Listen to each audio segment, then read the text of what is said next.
Hello everybody and a very warm welcome to NEET now. NEET now आपकी NCERT destination. यहाँ हम बात करते हैं एनसीईआरटी।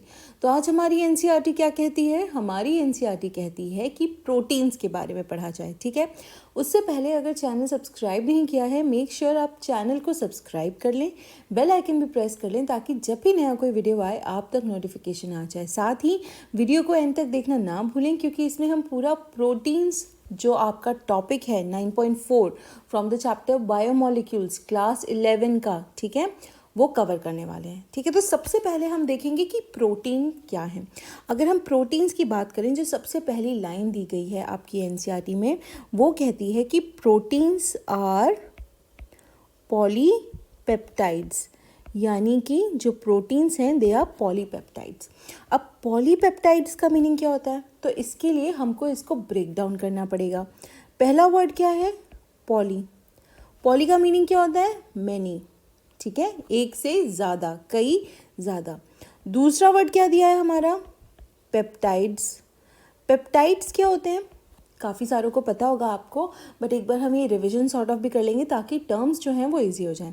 पेप्टाइड होते हैं कि आपके short chains of amino acid, यानी कि आपके जो अमाइनो एसिड्स हैं उनकी शॉर्ट चेन्स। अब मैनी दिया है यानी कि मैनी शॉर्ट चेन्स हो जाएगा, राइट। सो जो आपके प्रोटीन्स हैं they are nothing but many chains, many short chains of amino acids. ठीक है, अब ये एक तरीके से लीनियर चेन्स होती हैं। ठीक है, लीनियर चेन्स क्या होती हैं? ये आपका हो गया लीनियर, यानी कि लाइन में। ठीक है, सर्क्युलर नहीं है। सर्क्युलर आपका इस तरीके से होगा, राइट। ये लीनियर है, यानी एक के बाद एक के बाद एक, कहीं ये आपस में फिर से गोल गोल घूम के जुड़ नहीं रहे, दे आर लीनियर। क्लियर? और किससे जुड़े होते हैं ये? लिंकिंग किससे की गई है? पेप्टाइड बॉन्ड से। ठीक है, तो ये एक बेसिक इन्फॉर्मेशन है हमारे प्रोटीन्स के बारे में। अब जैसे कि हमने कहा कि हमारा जो प्रोटीन है वो पेप्टाइड है, पॉलीपेप्टाइड है, यानी कि बहुत सारे उसमें अमाइनो एसिड हैं। तो हम ये भी कहते हैं कि प्रोटीन्स जो है हमारे, ठीक है, they are polymer of amino acids. ठीक है, मोनोमर पता है आपको? पॉलीमर पता है? मोनोमर मतलब 1, पॉली मतलब 2, 3, 4, यानी कि कई सारी सेम चीज़ें जो हैं या अलग अलग चीज़ें हैं जो वो रिपीट होती हैं। आगे हम पढ़ेंगे अभी होमोपॉलीमर और हेट्रोपॉलीमर, यहाँ पे अलग अलग करके ये रिपीट होती जाती हैं।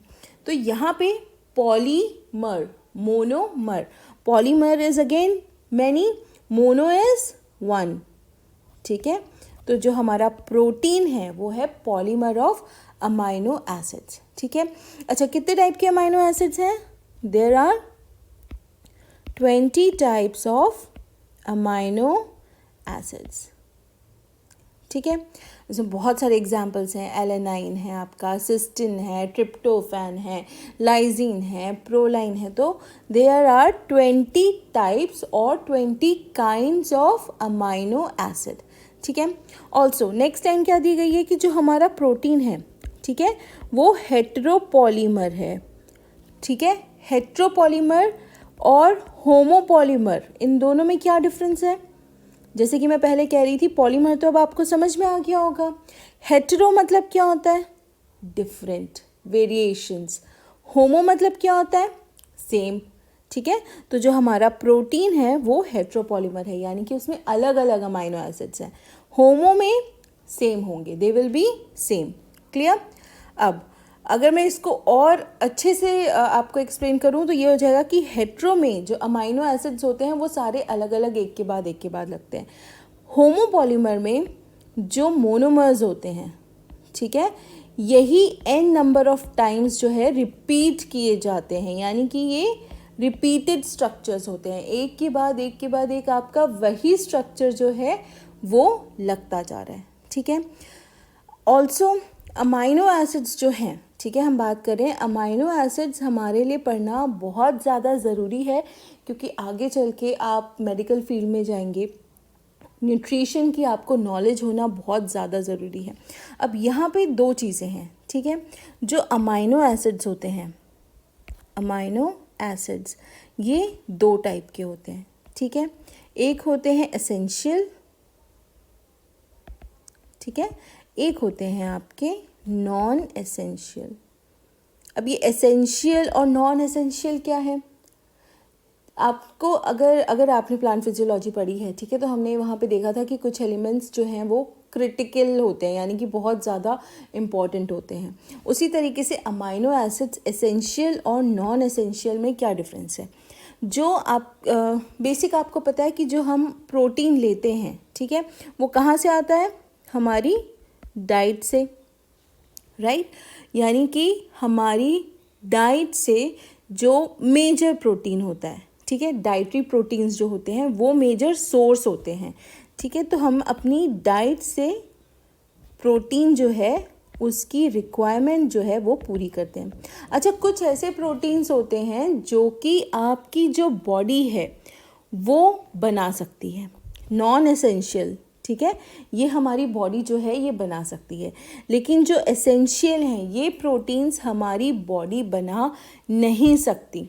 इसीलिए जो ये एसेंशियल हैं, ठीक है, डाइट के थ्रू ही हमारी इसकी जो रिक्वायरमेंट है वो पूरी होती है। तो इसीलिए कहते हैं ना कि आपको बहुत सारे डाइटरी प्रोटीन में, जैसे कि आपका पनीर हो गया, ठीक है, सोयाबीन, न्यूट्रीला हो गया, तो ये सब चीज़ें खानी चाहिए ताकि जो आपकी प्रोटीन की रिक्वायरमेंट है बॉडी की, एसेंशियल अमाइनो एसिड्स की, जो कि नहीं पूरी हो पाती है, राइट, वो पूरी होती रहे।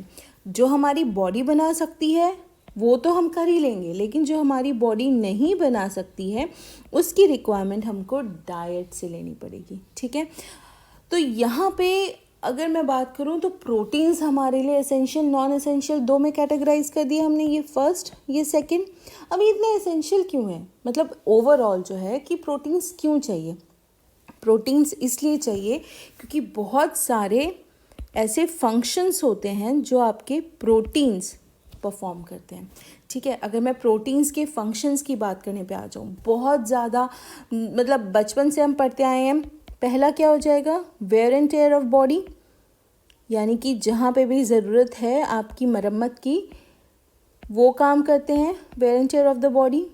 अगर सेकंड जो है मसल बिल्डिंग, ठीक है, प्रोटीन आपकी मसल बिल्ड करने के लिए बहुत ज़्यादा ज़रूरी होता है।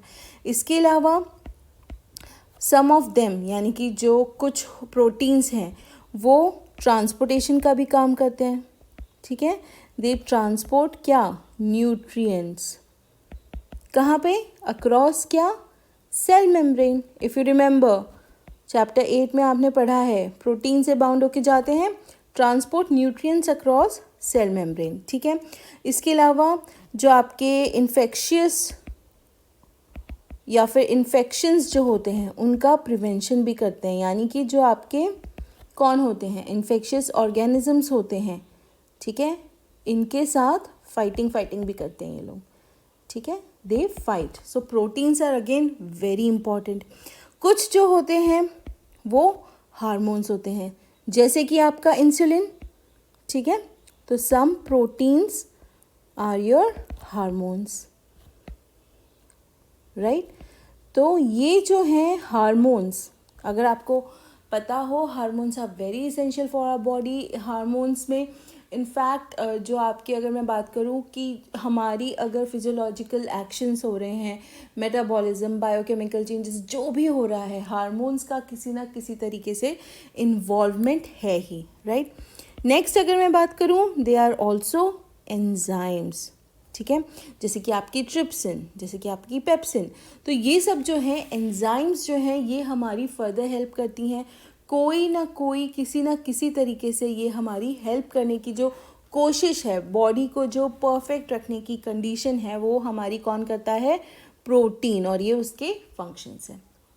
अब एक जो चार्ट दिया गया है आपकी बुक में वो देख लेते हैं फटाफट कि प्रोटीन, राइट, तो पहला कौन सा है, कोलाजन। कोलाजन के बारे में हमको क्या बताया गया है, यहाँ पे हम इसके फंक्शन लिख लेते हैं, ठीक है। इंटरसेल्युलर ग्राउंड सब्सटेंस, कोलाजन अगर नहीं होगा तो क्या होगा, ये आप मुझे कमेंट में क्या करेंगे, लिख के बताएंगे, ठीक है। हमारे जो ऑर्गेनल्स हैं वो कहाँ जाएंगे, तो कोलाजन का बहुत ज़्यादा जो एक इम्पॉर्टेंट फैक्टर है वो क्या है, ये आप अच्छे से मुझे एक्सप्लेन करके बताएंगे। ये मैं पहले बता चुकी हूँ आपको, ठीक है। नेक्स्ट हमारी है trypsin. Trypsin is an enzyme, ठीक है। तो इसका फंक्शन जो है वो एक एंजाइम का है जो फिजियोलॉजिकल फंक्शनिंग में हेल्प करती है। इंसुलिन हार्मोन, इंसुलिन का काम क्या है, इंसुलिन आपको एटलीस्ट डायबिटिक्स जो होते हैं उनके थ्रू तो पता ही होगा कि अगर आपकी बॉडी में शुगर की मात्रा बहुत बढ़ जाती है तो उसको कम करने में कौन हेल्प करता है, इंसुलिन, राइट। फोर्थ जो है आपका एंटीबॉडी। अभी हमने देखा ना कि इन्फेक्शन से फाइट करते हैं, तो ये एंटीबॉडी जो है दीज फाइट इन्फेक्शियस ऑर्गेनिजम्स, ठीक है। तो ये भी आपकी प्रोटीन होती है। नेक्स्ट आपके रिसेप्टार्स। हम लोगों ने एक वीडियो देखा था, अभी कल ही देखा था, कि मेम्ब्रेन बाउंड रिसेप्टार्स होते हैं, इंट्रासेल्युलर रिसेप्टार्स होते हैं, ठीक है। ये आपके हार्मोन एक्शन में हेल्प करते हैं। तो ये जो रिसेप्टार्स होते हैं जहाँ पे आके हार्मोन बाइंड करता है, ठीक है, वो भी आपके प्रोटीन होते हैं। तो ये हो गए आपके सेंसरी रिसेप्शन, यानी कि जो भी आपका चीज़ आके बाइंड कर रही है। अगर आपको याद हो इस तरीके से हमने डायग्राम भी ड्रॉ किया था, राइट, आपकी टेक्स्ट बुक में भी दिया गया है। तो यहाँ पे इस तरीके से ये वाला जो है, ठीक है, ये जो है this is your what, this is your receptor, और ये जो रिसेप्टर है it is a protein, clear. तो रिसेप्टर्स भी जो हैं वो आपके प्रोटीन्स हैं। लास्ट इज क्लट4 या GLUT4, ये ग्लूकोज ट्रांसपोर्ट जो होता है, ठीक है, कहाँ पे, ग्लूकोज ट्रांसपोर्ट इनटू सेल्स, इसको ये इनेबल करता है। इनेबल करता है यानी कि अलाउ करता है, एक तरीके से हेल्प करता है, एक तरीके से पुश करता है। तो ये जो कुछ प्रोटीन्स हैं जिनके फंक्शंस आपकी टेक्स्ट बुक में दिए गए हैं वो हो गए। अब लास्ट चीज़ क्या याद रखनी है आपको, कि अगर क्वेश्चन आता है, लास्ट ईयर आया था, ठीक है, कि आपके एनिमल वर्ल्ड में, ठीक है, एनिमल वर्ल्ड में सबसे ज़्यादा अबंडेंट प्रोटीन कौन सा है, ये लास्ट ईयर क्वेश्चन आया था, ठीक है। तो ये होगा आपका कोलाजन। लेकिन अगर क्वेश्चन आता है कि होल बायोस्फीयर में आपका जो सबसे अबंडेंट प्रोटीन है, अबंडेंट यानी सबसे ज़्यादा, ठीक है, तो अगर आपके बायोस्फीयर से रिलेटेड क्वेश्चन आता है तो ये हो जाएगा आपका रुबिस्को। रुबिस्को यानी क्या होता है, राइबोलेज, बाइफॉस्फेट, कार्बोक्सिलेज, ऑक्सीजनेज, ठीक है। तो अगर हम बात कर रहे हैं होल बायोस्फीयर की तो होगा रुबिस्को, लेकिन अगर सिर्फ और सिर्फ हम एनिमल वर्ल्ड की बात करेंगे तो होगा कोलाजन, क्लियर। सो ये है आपका प्रोटीन्स। आई होप आपको समझ में आया होगा। आई होप बहुत ज़्यादा मैं कहूँगी कि इसमें मेहनत नहीं करनी है, बट हाँ आपको याद तो रखना पड़ेगा। देखिए कोई भी चीज़ अगर आपको नीट से या NCERT से रिलेटेड है तो आपको याद तो करनी पड़ेगी, clear.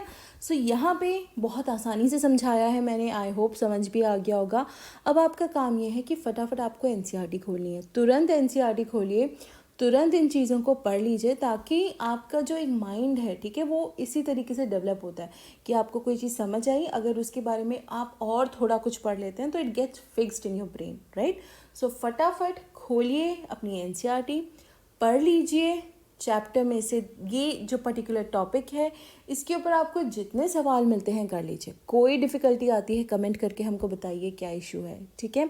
We will be more than happy कि अगर हम आपके कुछ कमेंट्स या फिर आपके सजेशंस जो हैं वो अपने वीडियोस में इनकॉर्पोरेट कर पाएँ, ठीक है।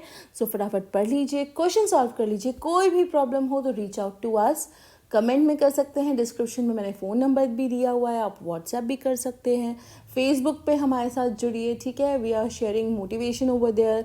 तो थोड़ा सा पुश तो रहेगा ही, जो नीट की गाड़ी है उसको चलाते रहिए, ठीक है। सो फिलहाल पढ़िए, क्वेश्चन सॉल्व करिए and get back to us कोई भी डिफ़िकल्टी के साथ, ठीक है। So till then stay safe, take care and keep studying.